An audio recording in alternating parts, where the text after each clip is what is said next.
Sa mismong kama ng kanyang pagdurusa, walang hiyang naghahalikan ng asawa at ang kabit nito. Pabigat na lang ang babaeng yan. Wala nang silbi. Bulong ni Marco habang kinukuha ang ginto sa kanyang leeg. Ngunit hindi nila alam, sa likod ng mga matang walang galaw, nag-aalab ang isang sumpa ng pagbabangon. Babawiin ni Andrea ang lahat. Handa na ba silang harapin ang pagbabalik ng asawang ninakawan ng buhay? Ilipat mo na ang lahat ng pondo sa account ko, Marco.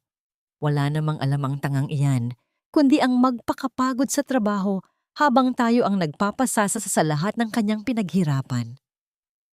Ang boses ni Doña Carmen ay tila isang matalas na patalim na humihiwa sa katahimikan ng pasilyo, puno ng puot at kawalan ng utang na loob. Sa labas ng saradong pinto ng silid-aklatan, nakatayo si Andrea. Ang kanyang mga kamay ay mahigpit na nakayakap sa isang maliit na pelus na kahon, isang mamahaling relos na may ukit ng kanilang mga pangalan bilang regalo para sa kanilang ikalimang anibersaryo ng kasal. Nakaayos ang kanyang buhok at suot ang kanyang pinakamagandang bestido. Umaasang ang gabing ito ay puno ng pag-ibig. Ngunit ang bawat salitang kanyang naririnig ay tila lason na uant-unting pumapatay sa kanyang puso. Opo, Mama. Huwag kang mag-alala. Gagawin ko ang lahat para makuha ang buong kontrol sa kumpanya. Para na rin ito sa kinabukasan namin ni Lara at ng magiging anak namin. Sagot ni Marco. Ang boses ng lalaking pinangakuan ni Andrea ng kanyang habang buhay ay tila naging isang estranghero, malamig, at walang bakas ng pagmamahal na ipinapakita nito sa kanya araw-araw. Nabitawan ni Andrea ang hawak na kahon. Ang maliit na sisidlan ay humalik sa makapal na karpet ng walang anumang tunog, ngunit sa pandinig ni Andrea, ito ay tila isang malakas na pagsabog na nagpaguho sa pundasyon ng kanyang mundo. Ang kanyang mga labi ay nanginig, at ang hangin sa kanyang mga baga ay tila biglang naglaho. Hindi siya makahinga. Ang bawat tibok ng kanyang puso ay tila isang mabigat na martilyo na dumudurog sa kanyang dibdib mula sa loob. Ang katotohanang ang kanyang asawa ay may ibang pamilya at balak siyang pagnakawan ay higit pa sa anumang pisikal na sakit na maaari niyang maramdaman. Tumalikod siya at tumakbo palayo sa pintong yon, palayo sa mga taong itinuring niyang pamilya, ngunit tila mga ahas na handang tumuklaw. Wala siyang makita dahil sa mga luhang bumabaha sa kanyang mga mata. Tila isang malabong panaginip ang bawat hakbang. Sa gitna ng madilim na gabi at malakas na ulan, pinaandar niya ang kanyang sasakyan. Ang mga butil ng tubig na humahampas sa salamin ng kotse ay tila nakikisabay sa kanyang walang boses na paghagulgol. Binulag siya ng puot at ng mukha ng kataksilan na paulit-ulit na sumasagi sa kanyang isipan. Isang nakakasilaw na liwanag mula sa kasalubong na sasakyan, ang huling bagay na kanyang natandaan, bago ang isang marahas na pagbaligtad ng kanyang mundo. Isang malakas na pagyanig ang yumanig sa kanyang buong pagkatao. Kasunod ang tunog ng nababasag na salamin na tila libu-libong kristal na pumasok sa kanyang pandinig bago siya tuluyang nilamon ng malamig na kadiliman. Nang muling idilat ni Andrea ang kanyang mga mata, isang maputing kisame ang tanging bumati sa kanya.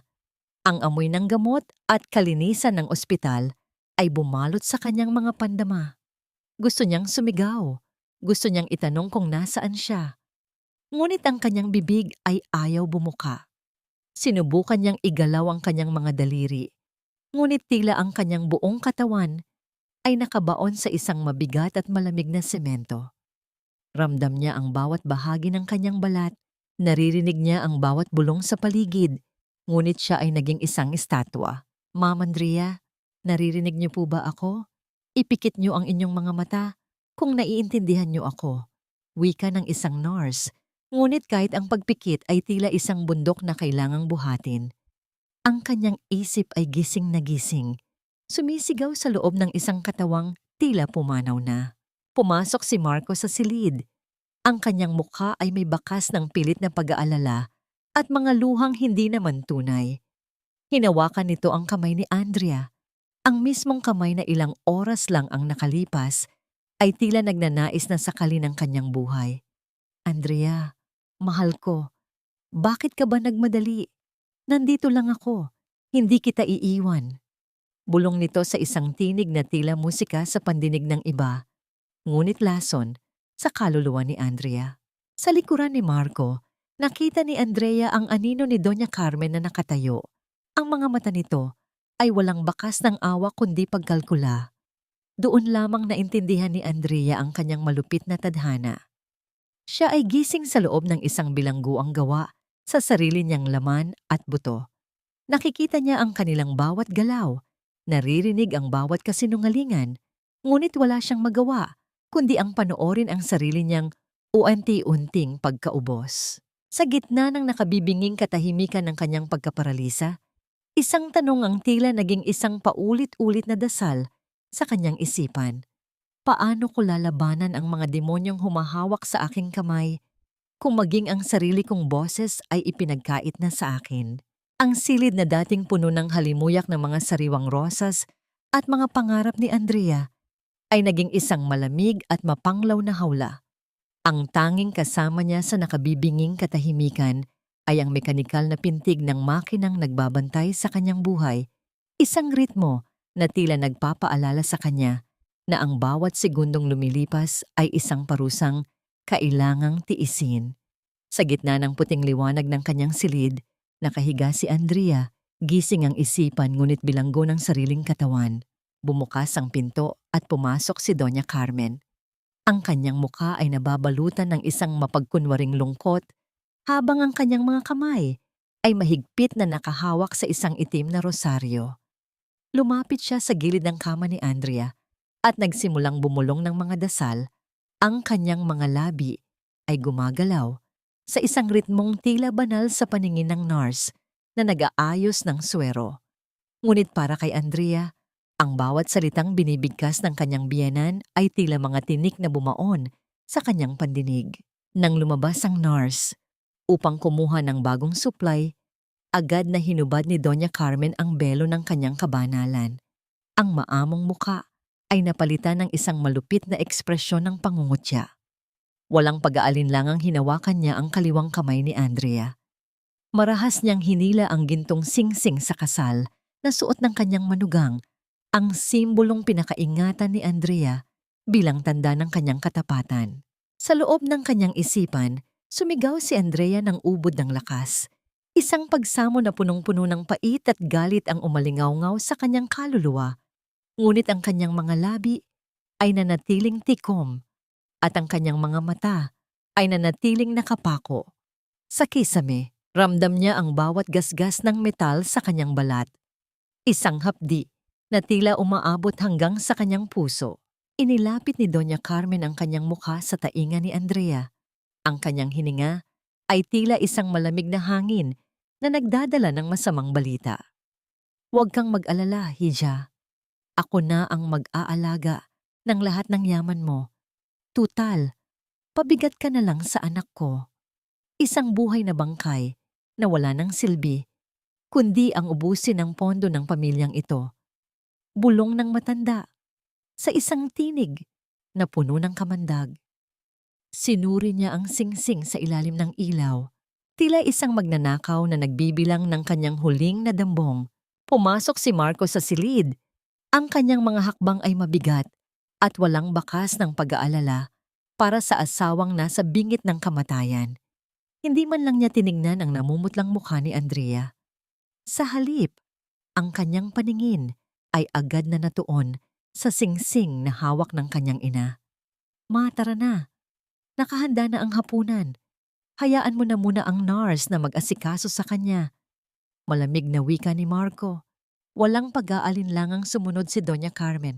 Iniwan si Andrea sa gitna ng kadiliman ng silid at ng kanyang sariling kawalang pag-asa. Habang unti-unting naglalaho ang anino ng dalawa, isang mainit na luha ang dahan-dahang gumulong mula sa gilid ng mata ni Andrea. Tanging saksi sa kanyang nadurog na dangal. Ngunit bago pa man siya tuluyang lamunin ng pighati, muling bumukas ang pinto at narinig niya ang boses ni Marco na tila may dalang panibagong pasakit. Bukas, may darating na kamag-anak mula sa probinsya. Siya na muna ang mag-aalaga sa iyo, Andrea. Kailangan ko ring makahinga mula sa bigat ng sitwasyong ito. Sino ang kamag-anak na ito na dadalhin ni Marco sa kanilang tahanan? At anong panibagong hagupit ng kataksilan ang idudulot nito sa isang pusong wala ng kalaban-laban? Kinabukasan, ang sinag ng araw na tumatagos sa malaking bintana ay hindi nagdala ng bagong pag-asa para kay Andrea. Ito ay tila isang spotlight na lalong naglantad sa kanyang kalagayan, isang reyna na inagawan ng korona, nakakulong sa sarili niyang palasyo. Ang hangin ay mabigat, tila naghihintay sa pagdating ng panibagong unos. Bumukas ang pinto at iniluwa nito si Marco, ngunit hindi siya nag-iisa. Sa kanyang likuran ay isang babae, bata, maganda, at ang kanyang tiyan ay bahagyang umuumbok. Isang testimonya ng buhay na nabuo sa kasalanan. Siya si Lara, ang babaeng sumira sa kanyang tahanan. Ngayon ay nakatayo sa mismong silid kung saan sila ni Marco ay nangako ng walang hanggang pag-ibig. Andrea, mahal, ito si Lara, pinsan ko. Galing pa siya sa malayo para tulungan tayong mag-alaga sa'yo. Malambing na wika ni Marco sa harap ng nurse. Ang kanyang bawat salita ay isang matalas na kasinungalingan. Walang imik na pinagmasdan ni Andrea ang bawat galaw ni Lara. Ang babae ay tila isang mananakop na sinusuri ang kanyang bagong teritoryo.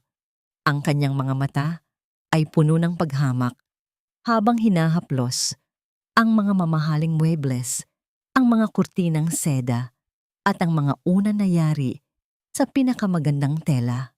Walang pakundangang umupo si Lara sa kama ni Andrea, sa mismong pwesto kung saan dati ay si Marco ang umuupo upang kantahan siya bago matulog. Lumapit si Marco kay Andrea. Ang kanyang mukha ay puno ng pilit na pag-aalala, ngunit ang kanyang mga salita ay tila mga dagang humahampas sa kanyang pagkatao. Alam mo, Andrea, kasalanan mo rin naman kung bakit tayo humantong sa ganito. Palagi ka nalang abala sa trabaho mo, sa kumpanya mo. Nakalimutan mo na may asawa kang nangangailangan ng atensyon, ng pag-aalaga. Isang bagong alon ng sakit ang humaplos sa puso ni Andrea. Ang bawat salitang binitawan ni Marco ay tila isang baluktot na katwiran upang bigyang bisa ang kanyang kataksilan. Gusto niyang sumigaw, gusto niyang ipamukha sa kanya na ang lahat ng kanyang pagsisikap ay para sa kanilang kinabukasan, para sa mga pangarap na sabay nilang binuo. Ngunit ang kanyang katawan ay nanatiling isang estatwang walang buhay. Upang lalong saktan si Andrea, kinuha ni Lara ang pabango sa ibabaw ng tokador. Ang pabangong regalo ni Marco kay Andrea noong kanilang unang anibersaryo. Walang hiyang iwinisik ito ni Lara sa kanyang leeg at pulso. Ang pamilyar na halimuyak na dati ay nagpapaalala kay Andrea ng matamis nilang pag-iibigan ay naging isang nakasusulasok na amoy ng pagtataksil. Matapos nito, hinalikan ni Lara si Marco sa labi, isang halik na puno ng pag-aangkin, sa harap mismo ng babaeng legal na asawa. Sa gitna ng kanyang kawalan ng pag-asa, ginawa ni Andrea ang tanging bagay na kaya ng kanyang katawan. Dahan-dahan niyang ipinikit ang kanyang mga mata. Sa monitor na nagbabantay sa kanyang buhay, biglang bumilis ang tibok ng kanyang puso. Isang pulang ilaw ang umilaw kasabay ng isang nakabibinging alarma na pumuno sa buong silid. Isang desperadong sigaw ng isang pusong hindi na makayanan ng sakit. Bago pa man siya tuluyang lamunin ng dilim, narinig niya ang isang malamig na bulong na tila nanggagaling sa kailaliman ng impyerno. Isang bulong mula sa mga labi ni Lara. Salamat sa lahat ng ipinundar mo, Andrea. Kami na ang gagamit at magpapasarap sa lahat ng ito. Ang tunog ng alarma mula sa monitor ay tila isang desperadong sigaw na pumunit sa katahimikan ng mansyon. Agad na pumasok ang isang bagong nurse. Ang kanyang mukha ay puno ng pag-aalala. Siya si Joy, isang dalagang may mga matang puno ng awa at mga kamay na tila sanay sa pag-aaruga. Mabilis niyang inasikaso si Andrea. Pinakalma ang sitwasyon hanggang sa bumalik sa normal ang tibok ng puso nito. Itinaboy niya sina Marco at Lara palabas ng silid upang bigyan ng kapayapaan ng pasyente. Nang sila na lamang dalawa ang naiwan, malumanay na pinunasan ni Joy ang noo ni Andrea gamit ang isang basang bimpo. Habang ginagawa niya ito, nagsimula siyang magkwento tungkol sa kanyang araw, sa kanyang pamilya sa probinsya, sa kanyang mga pangarap. Isang paraan upang iparamdam kay Andrea na hindi ito nag-iisa sa gitna ng kanyang kalungkutan. Para kay Andrea, ang boses ni Joy ay tila isang himig na matagal na niyang hindi naririnig. Isang himig ng tunay na pagkalinga. Biglang bumukas ang pinto at pumasok si Doña Carmen na tila isang buhawi. Ang kanyang mukha ay nakakunot at ang kanyang mga mata ay nanlilisik. Bakit ka gumagamit ng maligamgam na tubig? Hindi mo ba alam kung gaano kamahal ang gas ngayon? Tubig galing sa gripo ang gamitin mo.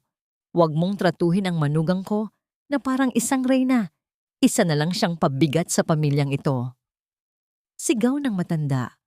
Bawat salita ay puno ng paghamak. Hindi umimik si Joy, ngunit sa kanyang mga mata ay may bakas ng pagkadismaya. Yumuko na lamang siya at sumunod sa utos. Ngunit bago tuluyang lumabas si Doña Carmen, napansin ni Joy ang isang bagay na kakaiba. Sa kabila ng kawalan ng reaksyon ng katawan ni Andrea, ang kanyang mga mata ay tila nag-aalab sa galit habang nakatingin sa papalayong anino ng kanyang biyenan.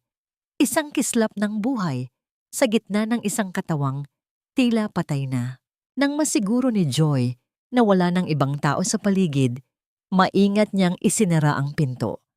Lumapit siya sa kama at sa pagkakataong ito, hindi na lamang isang pasyente ang kanyang tinitignan, kundi isang kaluluwang sumisigaw ng tulong.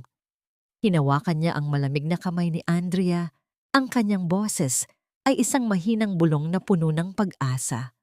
Ma'am Andrea, kung naririnig at naiintindihan niyo po ako, pakiusap, ipikit niyo po ang inyong mga mata ng 2 beses. Naghihintay si Joy.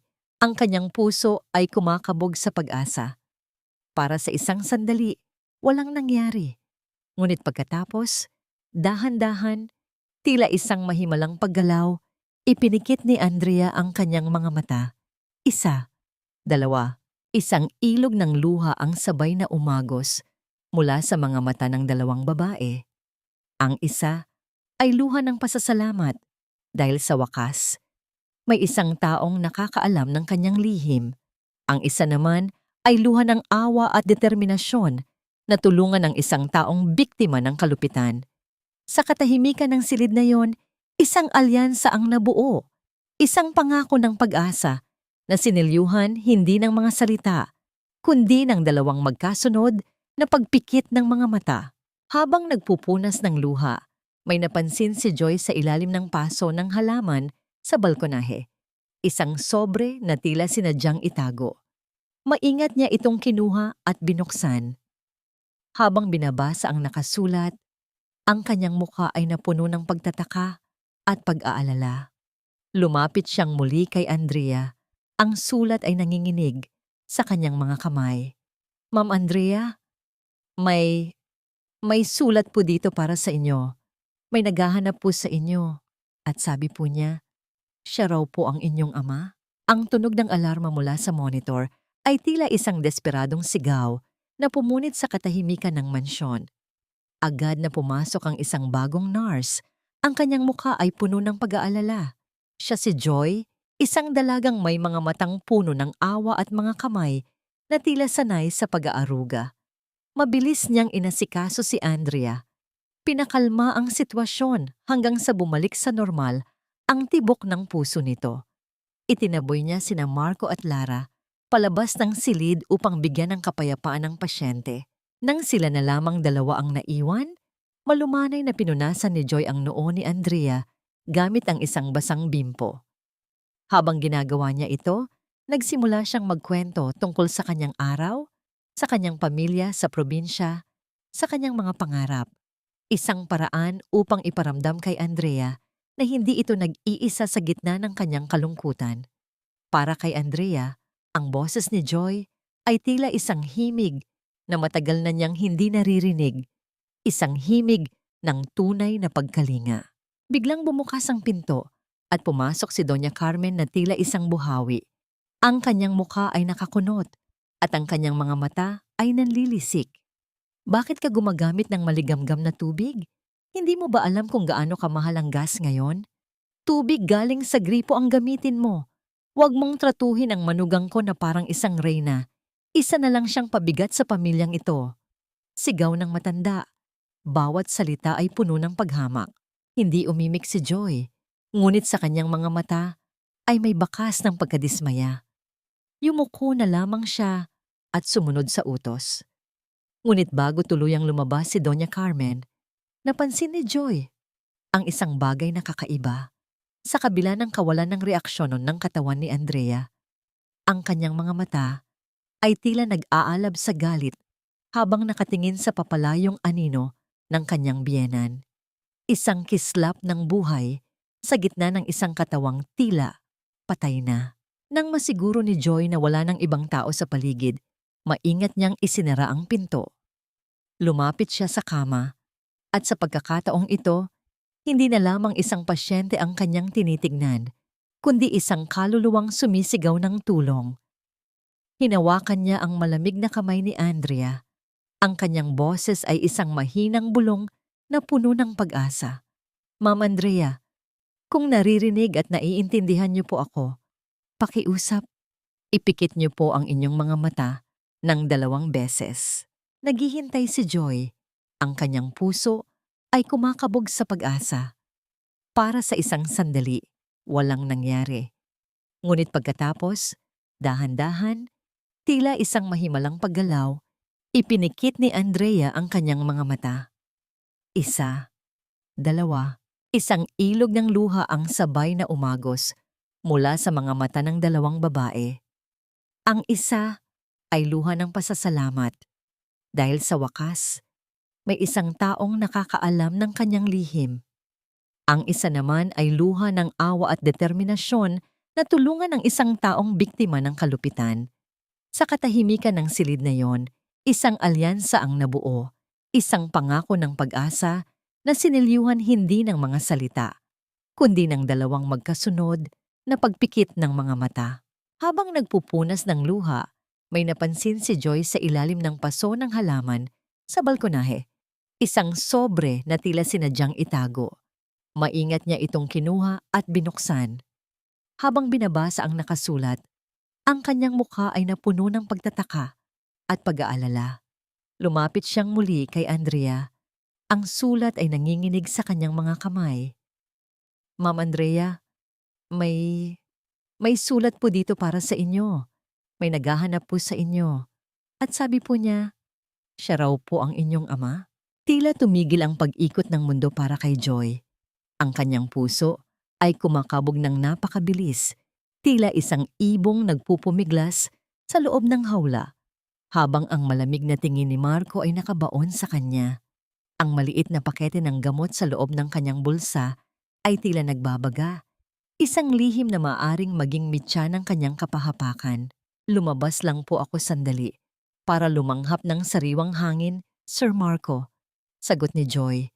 Pilit na pinapakalma ang kanyang boses kahit na ang kanyang mga tuhod ay tila malapit ng bumigay.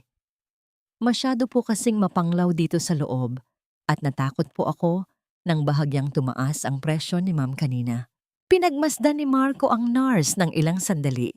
Ang kanyang mga mata ay puno ng pagdududa. Ngunit dahil sa kanyang likas na kayabangan at kawalan ng pakialam sa mga taong itinuturing niyang mababa sa kanya, binaliwala niya ang hinala. Siguraduhin mong hindi ka pabaya sa trabaho mo. Ayaw ni Mama ng mga taong palakad-lakad lang. Bumalik ka na sa loob. Malamig na utos nito bago tumalikod at naglakad palayo. Ang tunog ng kanyang mga hakbang ay dahan-dahang naglaho sa pasilyo. Nang masiguro ni Joy na wala na ang panganib, mabilis siyang pumasok sa silid at ibinuhos ang lahat ng kanyang lakas sa pagpapalit ng gamot. Alam ni Andrea ang lahat ng nangyayari. Ang bawat salita, Ang bawat takot na naramdaman ni Joy ay ramdam din niya. Ang katotohanang ang kanyang biyenan ay dahan-dahan siyang nilalason ay isang bagong sugat na humiwa sa kanyang kaluluwa. Nang sumapit ang hating gabi, nang ang buong mansyon ay balot na ng katahimikan at ang tanging naririnig ay ang huni ng mga kuliglig sa labas, isang anino ang dahan-dahang gumalaw sa balkonahe. Ang mga dahon ng mga halaman ay bahagyang humimpas sa salamin ng pinto at mula sa kadiliman, pumasok si Mang Ramon. Sa pagkakataong ito, wala ng mga liham, wala ng mga tagapamagitan. Sa harap ni Andrea ay nakatayo ang lalaking sa loob ng maraming taon ay itinuring niyang kaaway. Ngunit ngayon ay napatunayang siya lamang ang tunay na nagmamahal sa kanya. Ang amoy ng lupa at pawis mula sa pagtatrabaho sa hardin ay humalo sa amoy ng gamot sa silid. Dahan-dahang lumapit si Mang Ramon sa gilid ng kama. Ang kanyang mga kamay na magaspang dahil sa hirap ng buhay ay nanginginig habang hinahaplos ang buhok ng kanyang anak. Isang tahimik na paghikbi ang kumawala sa kanyang dibdib. Isang tunog ng pagsisisi at pangungulila na tila bumasag sa katahimikan ng gabi. Patawad anak, patawad kung hinayaan kong mawalay ka sa akin. Bulong ng matanda. Ang kanyang mga luha ay pumatak sa pisngi ni Andrea. Nandito na ang tatay. Hindi na kita iiwan. Lalaban tayo, Andrea. Babawiin natin ang lahat ng kinuha nila sa'yo. Naramdaman ni Andrea ang init ng mga luhang iyon. Tila isang basbas na nagpapagaling sa kanyang nagdurugong puso. Ang bawat salita ng kanyang ama ay tila isang bagong lakas na dumadaloy sa kanyang mga ugat. Ipinaliwanag ni Mang Ramon ang tungkol sa lason na ibinibigay ni Doña Carmen at ang pangakong muling bubuhayin ang kanyang katawan sa pamamagitan ng lihim na pag-iensayo gabi-gabi. Sa gitna ng emosyonal na tagpong yon, isang himala ang nangyari. Ang maliit na daliri sa kanang kamay ni Andrea ay dahan-dahang gumalaw. Isang maliit na kislap ng pag-asa sa gitna ng kadiliman. Nagkatinginan sina Joy at Mang Ramon. Ang kanilang mga mata ay nagningning sa galak. Ngunit ang kanilang kagalakan ay panandalian lamang.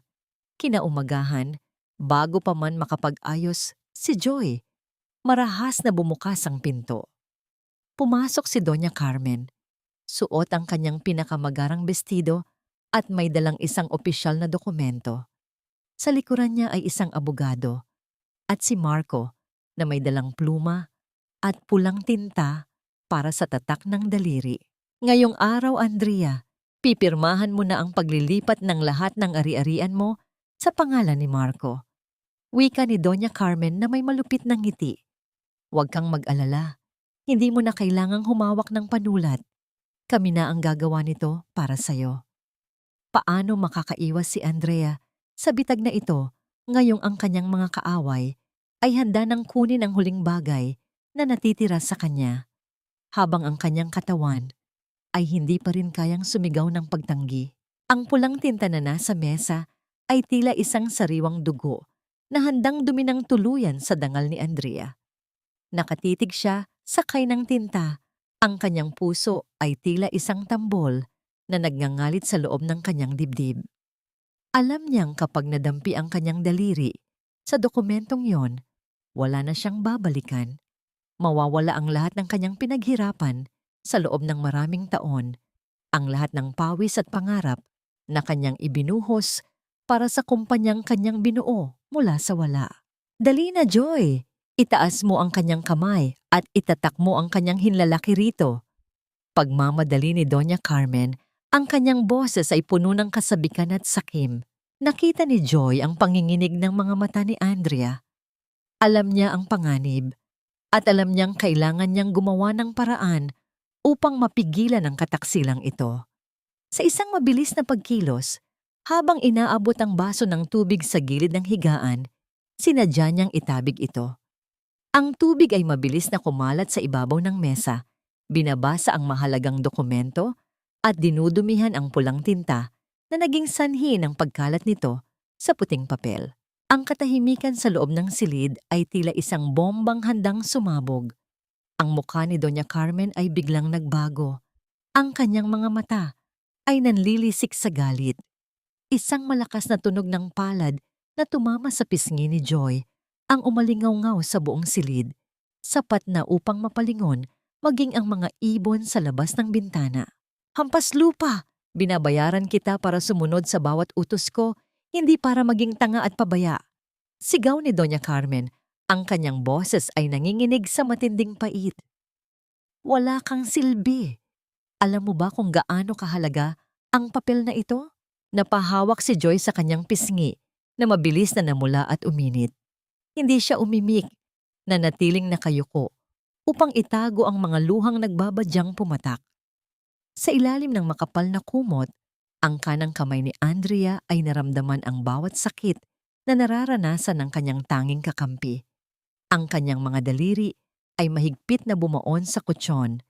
Ang kanyang mga kuko ay tila gustong punitin ng tela sa tindi ng kanyang puot.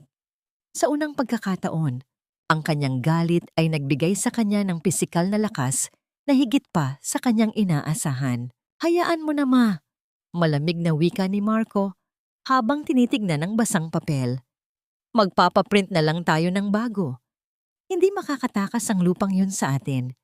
May naghihintay na kumpanya mula sa ibang bansa na handang bayaran ang property na yan ng triple sa halaga nito.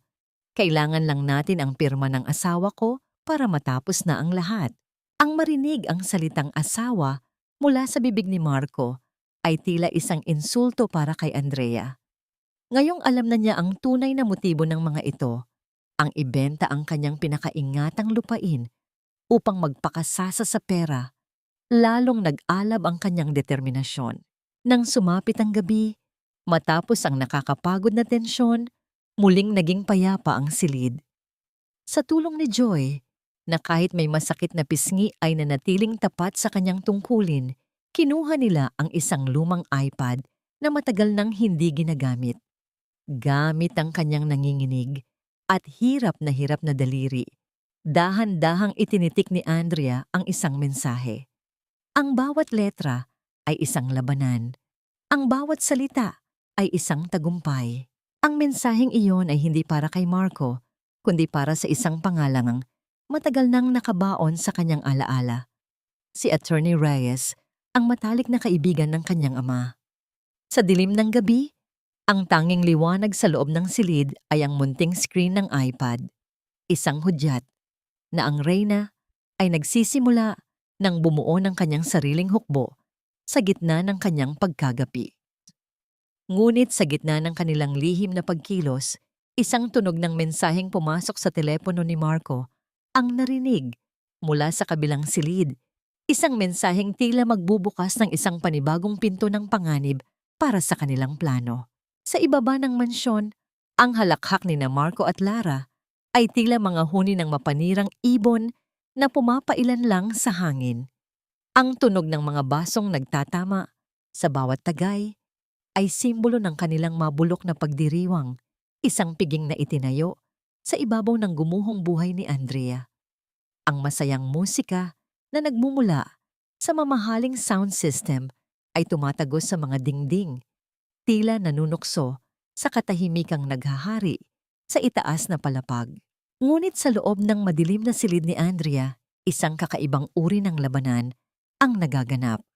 Wala rito ang alak o tawanan, kundi ang amoy ng pawis, ang bigat ng paghinga, at ang bakal na determinasyon. Sa tulong ni Mang Ramon at Joy, dahan-dahang inilabas si Andrea mula sa kanyang higaan. Ang bawat pagkilos ay tila isang dambuhalang hamon. Nang dahan-dahang itapak ni Andrea ang kanyang mga paa sa malamig na sahig, naramdaman niya ang isang matinding sensasyon na tila libu-libong nagbabagang karayom ang sabay-sabay na bumaon sa kanyang mga talampakan. Ang kanyang mga binti na matagal nang hindi nakakaramdam ng bigat ay nanginginig ng husto. Ang bawat kalamnan sa kanyang katawan ay sumisigaw sa tindi ng hapdi. Isang sakit na tila nanggagaling sa kailaliman ng kanyang mga buto. Kaya mo yan, ma'am. Konti na lang, just hold on po.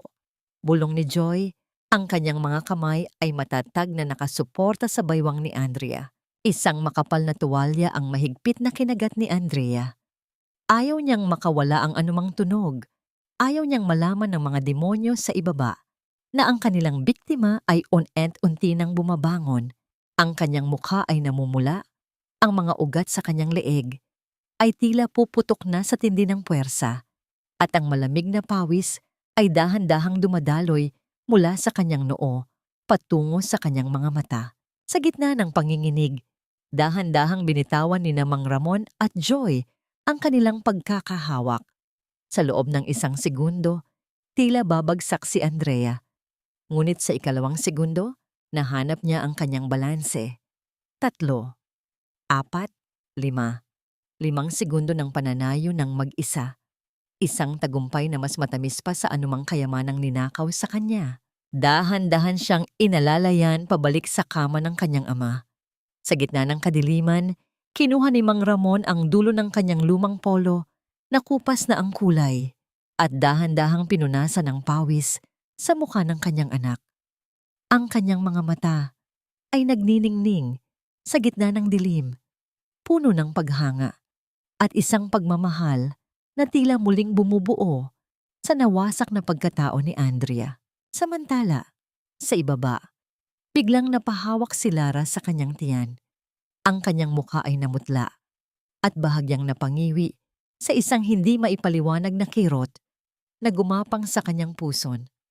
Marco, parang hindi maganda ang nararamdaman ko. Gusto ko munang magpahinga sa itaas. Wika nito habang hirap na tumatayo mula sa sopa.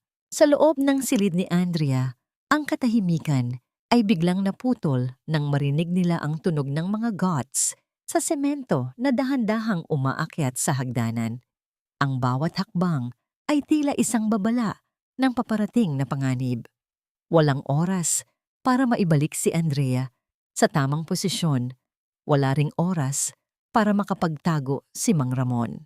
Ang tunog ng pagpihit ng doorknob ay tila isang hatol ng kamatayan sa gitna ng gabi. Sino ang papasok sa pintuan sa sandaling ang reyna ay nakatayo pa sa gitna ng silid, malayo sa kanyang proteksyon? Ang marahang pag-ikot ng hawakan ng pinto ay naglikha ng isang mahabang himig ng bakal na tila humihiwa sa kaba ni Joy at Mang Ramon. Sa isang kisap mata, tila lumipad ang oras. Buong lakas na binuhat ni Mang Ramon ang nanghihinang katawan ni Andrea, habang mabilis namang inayos ni Joy ang nagulong kumot at mga unan. Halos sabay ang pagdaiti ng likod ni Andrea sa kutsyon at ang pagbukas ng pinto na naglikha ng isang maliit na agos ng hangin mula sa pasilyo. Pumasok si Lara. Ang kanyang mukha ay bahagyang namumula dahil sa nainom na alak at ang kanyang mga mata ay naniningkit sa pagod at pangungutya. Huminto siya sa tapat ng kama. Tinitigan si Andrea na tila isang bagay na nakakadiri at walang halaga. Ang amoy ng alak at ng ninakaw na pabango ni Andrea ay bumalot sa paligid, isang kombinasyong tila lason sa pandama. Lumapit si Lara. Ang kanyang mga hakbang ay bahagyang pasuray, ngunit puno ng masamang intensyon. Akala ko ba ay hindi na ito gumagalaw? Tanong niya kay Joy sa isang paos na tinig. Bakit tila basa ang kanyang noo? Pinagpapawisan ba ang mga bangkay ngayon? Nanatiling kalmado si Joy, kahit na ang kanyang mga kamay ay lihim na nanginginig sa ilalim ng kanyang uniforme. Normal lang po iyon, Ma'am Lara. Bahagyang tumaas ang temperatura ng silid, kaya nag-moist ang kanyang balat. Karaniwan po itong nangyayari sa mga pasyenteng ganito ang kalagayan. Paliwanag ni Joy sa isang tono na walang bakas ng kaba. Hindi na kontento si Lara. Isang mapanirang na ngiti ang gumuhit sa kanyang mga labi. Upang masiguro ang kanyang hinala at upang ilabas ang kanyang itinatagong galit, marahas niyang kinurot ang braso ni Andrea sa ilalim ng kumot. Ang kanyang mga kuko ay bumaon ng malalim sa maputing balat ng biktima, tila nagnanais na kumuha ng isang pirasong laman bilang alaala. Sa loob ng kanyang isipan, isang matinding sigaw ng sakit ang kumawala kay Andrea. Ang hapdi ay tila isang apoy na gumagapang sa kanyang buong braso patungo sa kanyang puso. Ngunit sa labas, ang kanyang mga mata ay nanatiling blanko, walang kislap, at walang anumang reaksyon. Pinigilan niya ang bawat hibla ng kanyang lakas upang huwag manginig, upang huwag magpakita ng kahit anong senyales ng buhay. Mabuti naman at patay na talaga ang kalahati ng katawan mo. Bulong ni Lara sa tainga ni Andrea, ang kanyang hininga ay mainit at mabaho. Dahil kung gising ka, baka hindi mo kayanin ang susunod na mangyayari sa buhay niyo ni Marco. Matapos ang huling sulyap ng paghamak, lumabas si Lara at isinarado ang pinto nang may kaunting diin na tila nagpa-vibrate sa dingding ng silid. Nang masiguro nilang wala na ang panganib, mabilis na tinignan ni Joy ang braso ni Andrea. Isang mapulang marka ng kuko ang naroon. Bahagyang rumesponde ang balat sa pinsala sa pamamagitan ng pamumula. Isang tahimik na luha ang pumatak mula sa mata ni Andrea, hindi dahil sa sakit ng kurot, kundi dahil sa hapdi ng katotohanang kailangan niyang tiisin ang ganitong uri ng pagtrato sa sarili niyang tahanan. Kinaumagahan, isang panibagong tensyon ang bumalot sa masyo. Sa hapagkainan, hawak ni Marco ang isang puting sobre na may meryendang mantsa ng kape. Ito ay isang liham na may opisyal na tatak ng isang tanyag na law firm. Ang kanyang muka ay puno ng pagtataka at bahagyang takot habang ipinapakita ito kay Doña Carmen. Ma, tingnan mo ito. Bakit nagpadala ng sulat si Attorney Reyes sa bahay natin? Patay na ang mga kaso niya noon, di ba? Tanong ni Marco. Ang kanyang boses ay may halong kaba na hindi niya maitago. Ang paglitaw ng pangalan ng abogado ay tila isang masamang pangitain na nagpatigil sa pagkain ni Doña Carmen.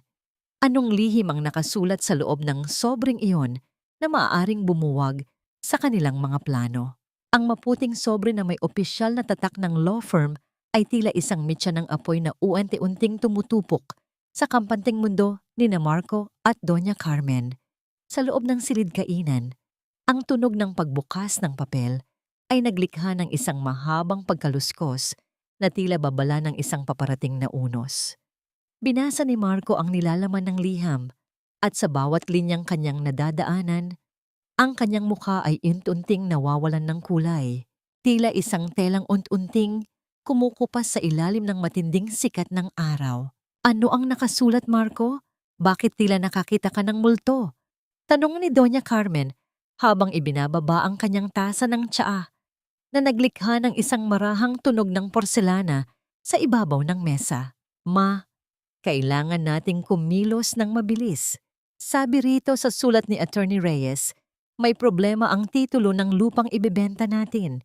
May bagong ordinansa ang lungsod tungkol sa zoning at kung hindi natin ito maayos agad, mawawalan ng halaga ang ari-arian ni Andrea. Ang tanging paraan para maayos ang dokumento ay ang magbayad ng malaking halaga para sa mga penalty at processing fees. Paliwanag ni Marco, ang kanyang boses ay nanginginig sa pagitan ng takot at labis na pagkagahaman. Ang katotohanan ay ang liham na yon ay isang matalinong pain, isang bitag na dahan-dahang hinabi ni Andrea sa tulong ni Joy at ng kanyang iPad sa gitna ng gabi. Ang bawat salitang nakasulat doon ay idinikta ng isang isipang hindi na naghahanap ng katarungan sa pamamagitan ng luha, kundi sa pamamagitan ng malamig at kalkuladong paghihiganti. Sa itaas na palapag, nakahiga si Andrea. Ang kanyang mga mata ay nakapako sa kisame, ngunit ang kanyang pandinig ay tila isang radar na sumasagap sa bawat bulong mula sa ibaba. Wala na ang takot sa kanyang mga mata. Ang pinalitan ito ng isang matigas na kapasyahan. Ang kanyang puso, na dati ay punong-puno ng pag-ibig para kay Marco, ay tila naging isang pirasong yelo na hindi na muling matutunaw ng anumang matatamis na salita. Wala tayong sapat na cash, Marco. Alam mong lahat ng pondo ay inilaan na natin sa kumpanya ni Lara. Wika ni Doña Carmen, ang kanyang mga daliri ay marahas na humahaplos sa kanyang mga perlas. Ngunit pagkaraan ng ilang sandali, isang malupit na ideya ang gumuhit sa kanyang mukha. Isanla natin ang mansyong ito. Malaki ang halaga ng bahay na ito. Kapag nakuha natin ang pera at naayos ang lupa, mababayaran din natin ang utang at magkakaroon pa tayo ng higit na yaman kaysa sa inaasahan natin. Sa ilalim ng kanyang kumot, lihim na napangiti si Andrea. Ang kanyang mga kaaway ay tila mga isdang kusang lumalapit sa pain. Ang bawat pirma na ilalagay ni Marco sa mga dokumento ng pagsasanla ay magiging isang pako sa kabaong ng kanilang sariling kinabukasan. Sa pamamagitan ng mga lihim na transaksyon na ginawa ni Attorney Reyes sa utos ni Andrea, ang bawat sentimong utang na kukunin ni Marco ay mapupunta sa isang account na kontrolado ng kanyang ama, habang ang pangalan ni Marco ang mananatiling nakatali sa utang na hindi niya kailanman mababayaran. Nang sumapit ang hapon, ang mansyon ay muling binalot ng isang kakaibang sigla. Sa halip na mahiya sa kanilang mga balak, nagpasya si Doña Carmen na magdaos ng isang engrandeng pagdiriwang para sa kanyang ika-60 kaarawan. Ang bawat sulok ng bahay ay tila naghahanda para sa isang palabas ng karangyaan, habang sa loob ng silid ng pasyente, ang tunog ng monitor ng puso ni Andrea ay nagpapatuloy sa isang matatag at malamig na ritmo. Gusto ko ang pinakamahal na catering, Marco. Gusto kong makita ng lahat ng ating mga kaibigan kung gaano tayo kaasensado, wika ni Doña Carmen habang sinusuri ang mga listahan ng bisita. Ang kanyang boses ay puno ng pagmamalaki, hindi alam na ang bawat dekorasyong ikakabit sa dingding ay magsisilbing saksi sa kanyang huling gabi ng kaligayahan sa mansyong yon. Habang ang araw ay dahan-dahang lumulubog, ang anino ng mansyon ay tila isang dambuhalang kamay na yumayakap sa buong paligid. Ang entablado ay nakahanda na. Ang mga tauhan ay nasa kani-kanilang mga pwesto. At ang reyna ng tahanan ay naghihintay na lamang sa tamang sandali upang ihulog ang huling alas sa kanyang mga kamay. Ang buong mansyon ay tila isang malaking teatro na naghahanda para sa isang engrandeng palabas. Ang bawat sulok ay pinalamutian ng mga sariwang bulaklak na puti at ginto. Ngunit ang bango ng mga ito ay hindi sapat upang pagtakpan ang bulok na amoy ng kataksilan na nagmumula sa mga naninirahan dito. Ang mga malalaking chandelier ay naglalabas ng isang nakasisilaw na liwanag na tila pilit na itinatago ang mga anino ng kasamaang nagaganap sa loob ng mga dingding. Sa ibaba, maririnig ang matataas na boses ng mga utusan na nagmamadaling ayusin ang lahat ng detalye sa ilalim ng malupit na pamamahala ni Doña Carmen. Suot ang kanyang pinakabagong bestido na pinalamutian ng mga tunay na diamante. Ang matanda ay tila isang emperatrice na walang pakundangan kung alipustahin ang kanyang mga tauhan. Ayusin niyo ang pagkakalagay ng telang yan. Ang tatanga niyo. Baka akalain ng mga bisita ko ay sa palengke ako kumuha ng dekorasyon. Ang kanyang boses ay tila isang latigo na humahampas sa bawat taong makasalubong niya. Ang kanyang kayabangan ay nasa rurok na sa paniniwalang na ngayong gabi ay opisyal na niyang makukuha ang lahat ng hangad niyang yaman. Sa isang sulok ng pasilyo, nagbubulong-bulungan sina Marco at Lara. Ang kanilang mga mata ay naglalayag sa bawat mamahaling gamit sa loob ng master bedroom ni Andrea. Pagkatapos ng party na ito, Marco, gusto ko ay dito na tayo matutulog. Sawang-sawa na ako sa maliit na silid sa dulo, wika ni Lara habang hinahaplos ang malambot na seda ng kama. Ang kanyang bawat haplos ay tila isang pagnanakaw, isang mapanirang kilos na naglalayong burahin ng anumang bakas ng tunay na may-ari ng silid na yon. Ngunit sa itaas na palapag, sa loob ng silid na tila nilimot na ng kagalakan, isang kakaibang paghahanda ang nagaganap. Sa tulong ni Joy, dahan-dahang isinuot ni Andrea ang isang pulang bestido na itinago nila sa ilalim ng mga lumang kumot. Ang kulay nito ay hindi lamang basta pula. Ito ay kasing kulay ng nagbabagang apoy. Kasing kulay ng dugo ng isang pusong muling nabuhay mula sa kamatayan. Ang bawat tahi ng damit ay tila isang nakatagong armas, handang gamitin para sa isang labanang walang uurungan. Pumasok si Mang Ramon sa silid. Ang kanyang mga mata ay nanunubig sa galak habang pinagmamasdan ang kanyang anak. Sa harap ng munting altar, sa sulok ng isipan ni Andrea, ang mag-ama ay tila nagkaisa sa isang tahimik na panalangin. Hindi sila humihingi ng dugo, kundi humihingi sila ng katarungan. Ang bawat tibok ng puso ni Andrea ay tila isang dambuhalang tambol na naghahanda para sa isang digmaan. Nandito na ang oras, anak, mahinang bulong ni Mang Ramon. Ang kanyang boses ay puno ng katatagan. Ang katarungan ay hindi laging dumarating sa paraang inaasahan natin, ngunit dumarating ito sa tamang panahon. Maya-maya pa, ang boses ng isang tagapagsalita ay umalingaw-ngaw sa buong mansyon sa pamamagitan ng malalakas na speaker na nagpahinto sa bawat usapan at nagpatahimik sa bawat tawanan sa ibaba. Mga Ginoo at ginang, sa espesyal na gabing ito, ating bigyan ng isang masigabong pagsalubong ang haligi ng tahanang ito, ang nagniningning na si Doña Carmen. Ang mga ilaw sa buong mansyon ay biglang kumislap, tila isang babala ng isang paparating na kuryente. Sa ibaba, ang mga palakpakan ay tila isang malakas na agos ng tubig na bumabalot sa paligid. Ngunit sa itaas, ang mga ilaw sa pasilyo patungo sa hagdanan ay isa-isang bumukas ng kusa na naglikha ng isang landas ng liwanag na tila naghihintay sa pagdating ng isang multong hindi nila inaasahan. Ang malawak na daysan ng mansyon ay tila isang dagat ng nagniningning na mga hiyas at mahahaling tela, punong-puno ng mga taong ang tanging hangad ay makiisa sa kapangyarihan ng pamilya. Sa gitna ng entablado, nakatayo si Doña Carmen sa ilalim ng pinakamaliwanag na ilaw. Ang kanyang muka ay may bakas ng pilit na lungkot habang hawak ang mikropono, tila isang aktres na naghahanda para sa kanyang pinakamalaking eksena. Sa aking ika-60 taon, wala na sana akong hihilingin pa kundi ang kalusugan ng aking pamilya. Wika ng matanda, ang kanyang boses ay tila may halong panginginig ng mga huwad na luha. Ngunit masakit para sa isang ina na makitang ang kanyang manugang na si Andrea ay nananatiling walang malay sa itaas.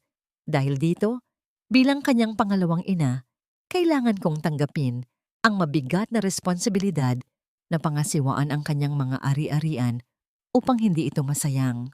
Habang inilalabas ni Doña Carmen ang isang makapal na dokumento, ang madla ay binalot ng isang mapitagan at mapagkunwaring katahimikan. Ngunit ang katahimikang yun ay biglang naputol ng isang tunog na nagmula sa itaas. Ang tunog ng matitigas na takong na dahan-dahang tumatama sa mga hakbang ng kahoy na hagdanan. Ang bawat hakbang ay may bigat, may ritmo, at may awtoridad na tila nagpapahinto sa tibok ng puso ng bawat nakikinig. Isa-isang lumingon ang mga panauhin patungo sa itaas ng hagdanan. Doon, sa gitna ng liwanag, nakatayo ang isang anyo na tila isang buhay na apoy sa gitna ng malamig na gabi. Suot ni Andrea ang kanyang pulang bestido. Ang kanyang buhok ay maayos na nakapusod. At ang kanyang mga mata, na dati ay walang kislap, ay tila naging mga nagbabagang uling ng puot at katarungan. Dahan-dahan siyang bumaba. Ang bawat hakbang niya ay tila isang pagyanig sa lupa para sa mga taong nagtaksil sa kanya. Si Marco ay napaatras. Ang kanyang baso ng alak ay muntik ng mahulog mula sa kanyang nanginginig na kamay. Ang mukha ni Doña Carmen ay biglang nawalan ng kulay, tila isang pader na unti-unting nagkakabakbak ang pintura dahil sa takot. Si Lara naman ay napaatras ng husto hanggang sa matisod siya sa sarili niyang bestido at napaupo sa malamig na sahig. Ang kanyang mukha ay puno ng hindi maipaliwanag na sindak. Hindi huminto si Andrea hanggang sa marating niya ang gitna ng entablado. Ang hangin sa paligid ay tila naging kasing talim ng isang patalim. Walang pag-aalinlangan niyang hinablot ang mikropono mula sa nanginginig na kamay ni Doña Carmen. Ang tunog ng pagkakasagi ng bakal sa balat ay nagbigay ng isang kakaibang kilabot sa mga nakasaksi. Buhay pa ako, Carmen. At hindi na ako ang tangang pinakain mo ng mga kasinungalingan sa loob ng maraming taon. Ang boses ni Andrea ay umalingaw-ngaw sa buong mansyon, malakas, buo at walang bahid ng takot. Tinitigan niya ang kanyang biyenan, isang tingin na tila humuhukay sa lahat ng madidilim na lihim nito. Kinuha ni Andrea ang dokumentong hawak ni Doña Carmen, ang papel na dapat ay maglilipat ng lahat ng kanyang yaman sa kanyang mga kaaway. Sa harap ng daan-daang saksi, sa gitna ng nakabibinging katahimikan ng kahihiyan, dahan-dahang pinunit ni Andrea ang papel. Ang tunog ng pagkapunit ng makapal na papel ay tila musika sa kanyang pandinig, isang simbolo ng pagkalagot ng mga kadenang gumagapos sa kanyang kalayaan. Inihagis niya ang mga pira-pirasong papel sa mukha ni Doña Carmen na tila mga talulot ng bulaklak sa isang libing ng kataksilan. Ang gabing ito ay hindi para sa iyong kaarawan, Carmen. Ang gabing ito ay para sa aking pagbabalik. Lalapit sana si Marco. Ang kanyang mukha ay puno ng desperasyon at baluktot na pag-ibig. Pilit na gumagawa ng isang bagong kasinungalingan. Mahal, anong nangyari? Nabaliw ka na ba sa sakit mo? Tanong nito habang pilit na hinahawakan ang braso ni Andrea. Ngunit bago pa man dumampi ang kanyang mga daliri sa balat ni Andrea, isang matatag na anino ang humarang sa pagitan nila. Isang lalaking may malapad na balikat at mga matang puno ng proteksyon ang tumayo sa harap ni Marco, na tila isang dambuhalang pader na hindi maaring buwagin. Sino ang lalaking ito na naglakas loob na humarang sa plano ni Marco? At anong katotohanan ang bitbit niya na tuluyang dudurog sa dangal ng pamilyang ito? Ang lalaking nakatayo sa harap ni Marco ay hindi na ang mahiyaing hardinero na nakayuko kung maglakad. Sa ilalim ng malakas na liwanag ng mga chandelier, si Mang Ramon ay tila isang dambuhalang puno na hindi matitinag ng anumang bagyo. Hinubad niya ang kanyang lumang jacket, inilalantad ang isang maayos na kasuotan sa ilalim, at ang kanyang tindig ay nagbigay ng isang uri ng awtoridad na tanging giyang mga taong may malinis na dangal lamang ang nagtataglay. Hindi mo na muling madidampian ng iyong maruming kamay ang aking anak, Marco. Ang boses ni Mang Ramon ay mahinahon ngunit bawat salita ay tila isang hatol na umalingaw-ngaw sa buong daysan. Ang mga bulong-bulungan sa paligid ay biglang tumigil nang makilala ng ilang matatandang negosyante ang mukha ng lalaki, ang tunay na tagapagtatag ng kumpanyang kinuha ni na Carmen sa pamamagitan ng panlilinlang. Sa pagkakataong yon, pumasok si Attorney Reyes sa gitna ng karamihan. Hawak niya ang isang remote control at sa isang pindot ang malaking screen sa likuran ng entablado ay nagliwanag. Hindi ito mga larawan ng kaarawan ni Doña Carmen. Ang bumadya sa screen ay mga malilinaw na dokumento ng mga nakatagong bank account, mga larawan ni na Marco at Lara na nasa isang mamahaling resort habang si Andrea ay nasa ospital, at ang pinakamasakit sa lahat, ang mga orihinal na titulo ng lupa na nagpapatunay na ninakaw lamang ang mga ito mula sa ama ni Andrea. Ang kaninang mapitagan at seryosong mukha ng mga panauhin ay napalitan ng pandidiri at pagkamuhi. Ang mga baso ng alak na hawak ng mga elitistang kaibigan ni Doña Carmen ay tila naging mabigat at isa-isa silang humakbang palayo sa mag-ina. Tila ayaw madungisan ng kahihiyang bumabalot sa mga ito. Ang konsepto ng hiya ay lumitaw sa pinakamalupit nitong anyo, ang pagiging itinakwil sa gitna ng sariling pagdiriwang. Sa tindi ng desperasyon, bumagsak sa kanyang mga tuhod si Doña Carmen. Ang kanyang mga diamante ay tila nawalan ng ningning sa gitna ng kanyang pagluha. Gumapang siya patungo sa paanan ni Andrea. Pilit na hinahawakan ang laylayan ng pulang bestido nito. Andrea, patawarin mo ako, anak. Isipin mo ang lahat ng taon na pinatira kita rito. Pinakain kita. Pinalaki na parang sariling anak. May utang na loob ka sa akin, Andrea. Huwag mo kaming itapon sa kalsada. Tumingin si Andrea sa babaeng naging mitya ng kanyang paghihirap. Wala siyang naramdamang galit, kundi isang malalim na pagkapagod at awa para sa isang kaluluwang nilamon ng kasakiman. Ang utang na loob, Carmen, ay ibinibigay sa mga taong nagligtas ng buhay, hindi sa mga taong pumatay sa kaluluwa ng isang tao sa loob ng maraming taon. Malamig na tugon ni Andrea.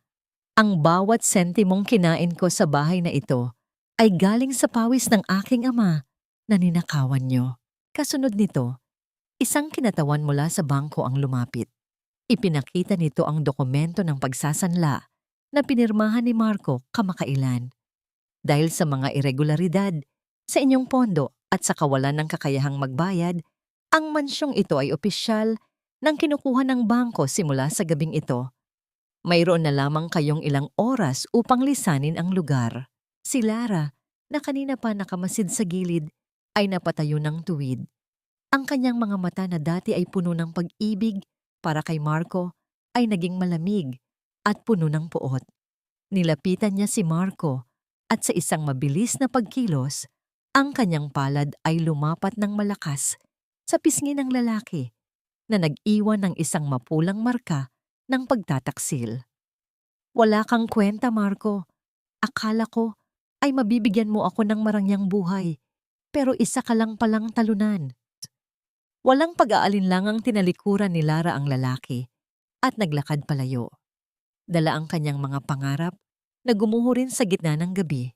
Naiwan si Marco at Doña Carmen sa gitna ng entablado, dalawang anino ng kanilang dating kapangyarihan, habang ang mga bisita ay isa-isang lumalabas nang walang kahit isang sulyap ng pagdamay.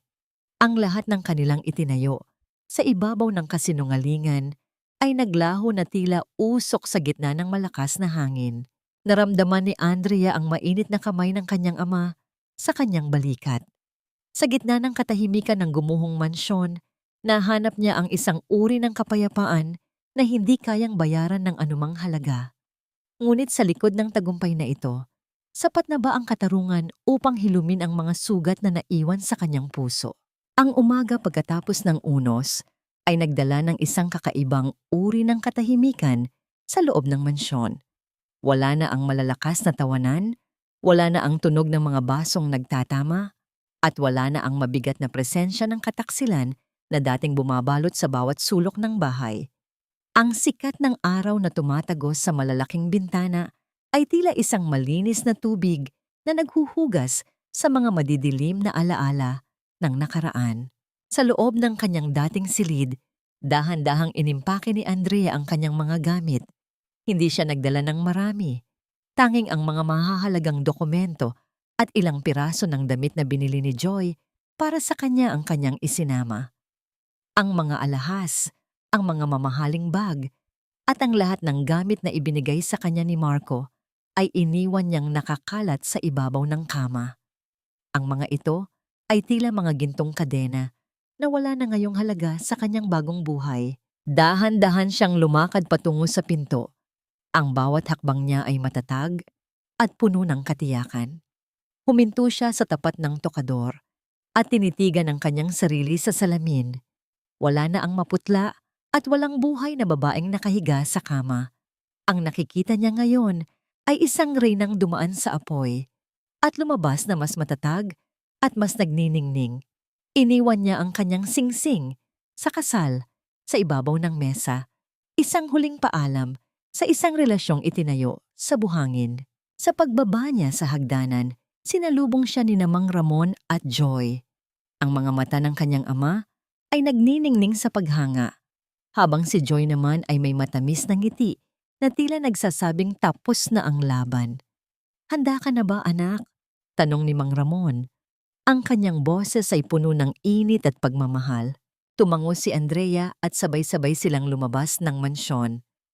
Sa labas ng malaking tarangkahan, nakita nila sina Marco at Doña Carmen. Ang kanilang mga gamit ay nakalagay lamang sa mga murang supot na plastik at ang kanilang mga mukha ay puno ng pait habang pinapanood ang pag-alis ni Andrea. Sinubukan ni Marco na tumawag. Ang kanyang boses ay pilit na humihingi ng huling pagkakataon, ngunit ang tunog ng kanyang pagsamo ay tila isang mahinang ihip ng hangin na hindi na umabot sa pandinig ni Andrea. Sumakay si Andrea sa sasakyan kasama ang kanyang ama at si Joy. Ang marahang pag-ugong ng makina ay tila isang himig ng pagsisimula. Habang dahan-dahang lumalayo ang sasakyan sa mansyong naging bilangguan ng kanyang puso, naramdaman ni Andrea ang isang matinding gaan sa kanyang dibdib.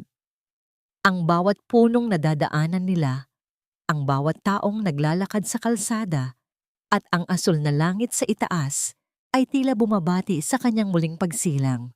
Huminga siya ng malalim, ninanamnam ang sariwang hangin na hindi na nahahaluan ng lason ng kasinungalingan. Kinuha ni Mang Ramon ang isang maliit na candy mula sa kanyang bulsa, binalatan ito ng walang anumang ingay at dahan-dahang iniabot sa kanyang anak. Matamis ito, gaya ng iyong kinabukasan, muling wika ng matanda. Isang matamis na ngiti ang sumilay sa mga labi ni Andrea. Hindi niya alam kung ano ang naghihintay sa kanya sa dulo ng kalsadang ito, ngunit alam niyang hindi na siya muling mag-iisa. Ang katarungan ay nakamit na, ang mga sugat ay nagsisimula na ring maghilom, at ang sikat ng araw sa labas ng bintana ay tila isang pangako ng isang bukas na puno ng tunay na pag-ibig at kalayaan. Huminto ang sasakyan sa tapat ng isang malawak at bakanting lote kung saan ang mga damo ay marahang sumasayaw sa ihip ng hangin. Bumaba si Andrea at tumingin sa malayo. Dito, sa lupang ito na ninakaw sa kanyang ama, ngunit ngayon ay nabawi na nila. Itatayo niya ang isang tahanan para sa mga katulad niyang nasugatan ng buhay. Isang ngiti ng tunay na kaligayahan ang gumuhit sa kanyang mukha habang pinagmamasdan ang paglubog ng araw na tila isang gintong basbas sa kanyang bagong simula. Lumipas ang 5 taon na tila isang marahang agos ng ilog. Dahan-dahang tinatangay ang mga labi ng pait at pinapalitan ito ng mga luntiang usbong ng bagong buhay. Ang malawak na lupain na dating bakante ay isa na ngayong masiglang kanlungan na tinatawag na Tahanan ni Rosa. Ang mga gusali ay hindi lamang yari sa semento at bakal, kundi sa bawat patak ng pag-asa at determinasyon ni Andrea. Sa ilalim ng malilim na puno ng mangga sa gitna ng hardin, nakaupo si Andrea habang pinagmamasdan ang mga bata na masayang naghahabol sa damuhan. Ang tunog ng kanilang mga tawanan ay tila isang banal na himig na nagpapahayag ng tagumpay laban sa dilim. Isang babae ang lumapit sa kanya, may bakas ng takot sa mga mata at mga paso sa braso, isang anino ng dating Andrea. Hinawakan ni Andrea ang kamay ng babae. Isang haplos na puno ng pag-unawa na tila naglalayag mula sa isang pusong nakatawid na sa kabilang panig ng hirap. Ang bawat sugat mo ay hindi tanda ng iyong pagkatalo, kundi isang mapa ng iyong paglalakbay patungo sa kalayaan. Malumanay na wika ni Andrea. Nagsisimula ang tunay na paghilom sa sandaling piliin mong mahalin ang iyong sarili nang higit sa takot na idinidikta ng iba. Sa kabilang panig ng lungsod, sa isang masikip at maingay na eskinita, nakatira sina Marco at Doña Carmen sa isang barong-barong na tila kasing rupok ng kanilang mga pangarap. Wala na ang mga diamante, wala na ang mga seda. Ang tanging natitira sa kanila ay ang mapait na panunumbat sa isa't isa, isang parusang mas masakit pa sa kahirapan, ang mabuhay sa piling ng taong naging kabahagi mo sa kasamaan. Hindi sila pinatawad ni Andrea sa paraang muling tatanggapin sa kanyang buhay. Sa halip, pinatawad niya sila sa pamamagitan ng paglimot. Tinitiyak na wala na silang anumang puwang, maging bilang galit, sa loob ng kanyang kaluluwa. Narating na ni Andrea ang rurok ng kanyang kapayapaan. Ang kanyang ama, si Mang Ramon, ay masayang nagtuturo ng pagpinta sa mga kabataan sa beranda. Ang bawat haplos ng kanyang pinsel ay tila muling bumubuo sa mga kulay ng kanilang mundo. Si Joy naman, na naging katuwang niya sa lahat ng hirap, ay isa na ngayong pinuno ng mga nurse sa center. Nagbibigay ng pagkalinga na higit pa sa medisina. Ang aral na iniwan ng paglalakbay ni Andrea ay malinaw. Walang utang na loob, na dapat maging kadena sa ating kaligayahan at walang kataksilan na sapat na malakas upang patayin ang isang pusong marunong bumangon. Ang tunay na katarungan ay hindi lamang ang pagpaparusa sa masama, kundi ang pagpili ng biktima na maging isang mananagi, ang maging masaya sa kabila ng lahat. Habang dahan-dahang lumulubog ang araw, naglalakad ang mag-ama sa dalampasigan malapit sa kanilang tahanan.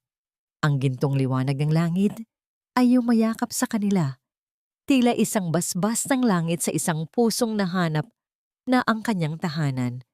Sa bawat bakas ng kanilang mga paa sa basang buhangin, isinusulat ang isang kwento ng muling pagsilang, isang kwentong hindi na muling matatapos sa luha, kundi sa isang walang hanggang ngiti ng kalayaan.